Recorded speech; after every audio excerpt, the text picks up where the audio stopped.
Hi Scorpio, welcome to your super blue moon total lunar eclipse at 11 degrees of Leo on the 31st of January and the week that follows up until February 7th. It's raining here, and for you Scorpio, this is going to fall in your 10th house of career. So there could be something that gives you recognition. Don't focus on the 31st. Focus on the months that follow and see if your career really starts to take off.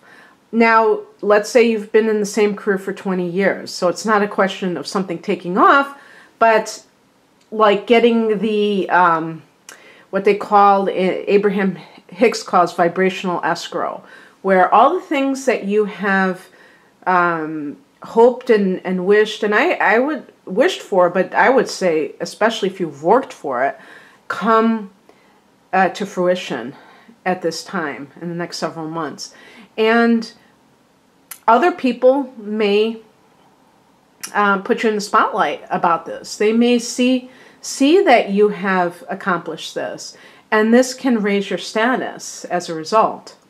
So how I'm going to do this reading, Scorpios, I'm going to pick a card from my traditional Rider-Waite deck. As a matter of fact, I'll start shuffling right now.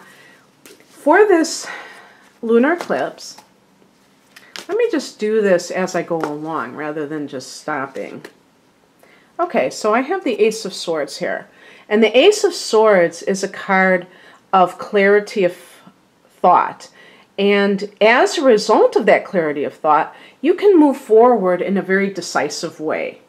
Okay, so for instance, for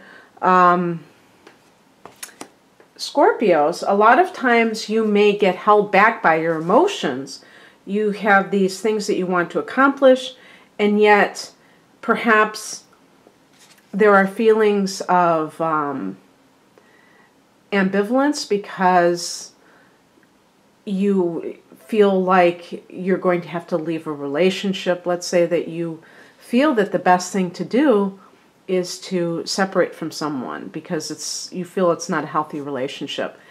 And yet you're held back from doing so by your emotions because maybe you still have feelings for that person, maybe you feel sorry for that person, what have you. And the Ace of Swords, whatever this could be a career matter. It's like you're forging ahead and your emotions are not holding you back. And you have that clarity of thought. It's like a surgeon, you know, just very, very, isn't wincing as they open the person up for heart surgery. Can you imagine if a surgeon was squeamish and they had to cut open people? So at some point they had to train themselves to not freak out at the sight of blood, you know, and just cutting through flesh. I know that's kind of gross. But in your case, it just is about cutting through all the crap and really getting to the heart of the matter. And it's also the card of victory and of forging a new path. So it's a great card. And then I'm going to pick a card from the Wisdom, or no, Keepers of the Light it's called.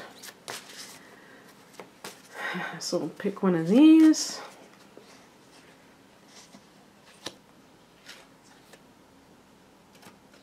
Well, let's see if I can say this name. Melchizedek. Higher learning. You have learned from experience. More inner study is now required to further progress. Okay.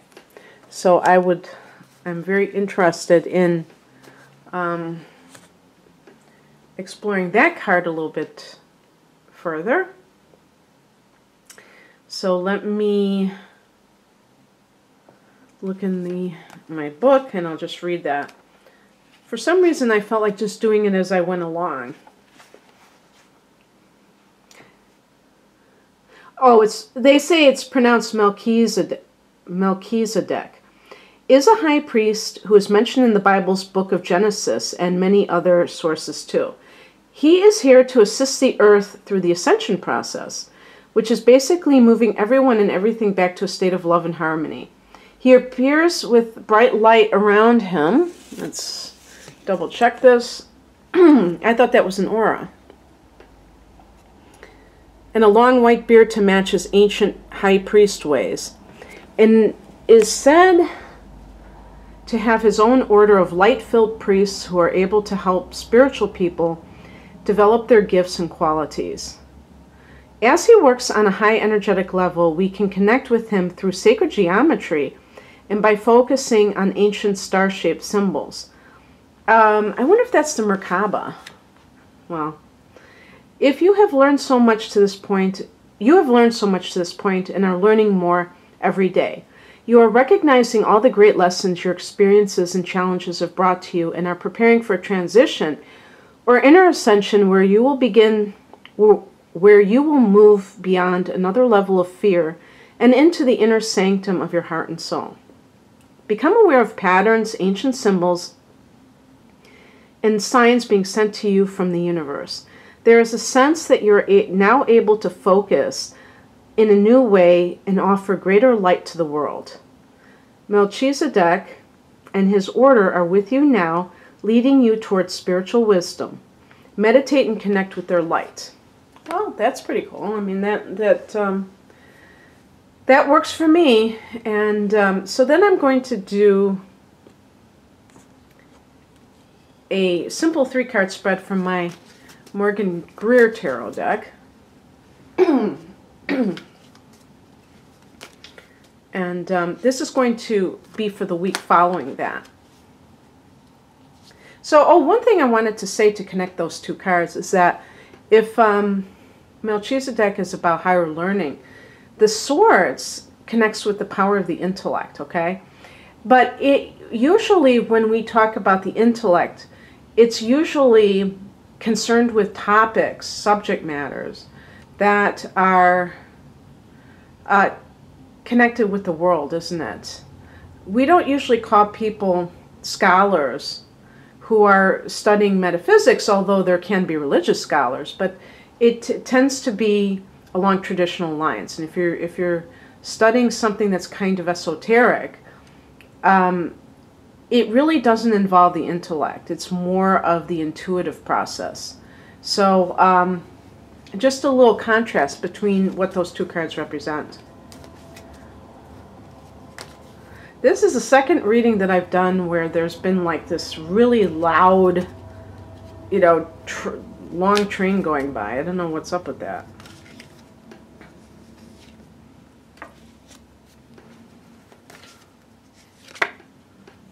Well, 2 Pentacle City here. Okay. Well, it looks to me like some Scorpios are trying to decide what to do, and it may involve travel. It's very, very strongly influenced by travel. So let me think here. Well, isn't this interesting? I was trying to think of what your 4th house is, and your 4th house is Aquarius.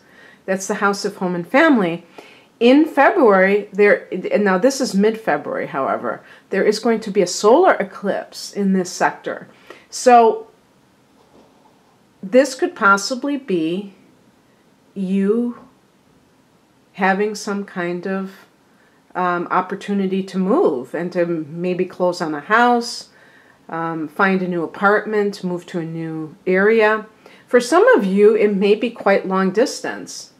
But actually, I would say that would be more the 3 of Wands. This sometimes when I see the world in his hand, or this orb, I think of traveling halfway across the world, but I don't know that this particularly connects with that. Although just the mere fact that it's wands connects with fire energy, which is expansive. When you think about it, fire is expansive. The 3 fire signs are Aries, Leo, and Sagittarius. And those 3 signs are associated with expansive thought, wanting, you know, being very eager to experience more and more of things. And the opposite of being conservative, being more larger than life, or just wanting the moon and the stars. But in terms of what I see here, let's look at the past. The past position, we have the Two of Pentacles, and you see the water behind the person. So this card in and of itself can indicate perhaps a job offer that is overseas, where you have to cross a body of water. So it just kind of like represents a long distance. Anytime that you have the number 2, there can be a dilemma at hand that is causing the person to kind of like weigh their options. But this card can also represent juggling finances, juggling 2 different jobs, maybe 2 different relationships. Maybe you are involved with somebody who's an earth sign. So that would be Taurus, your opposite sign. I can't think straight. Virgo or Capricorn.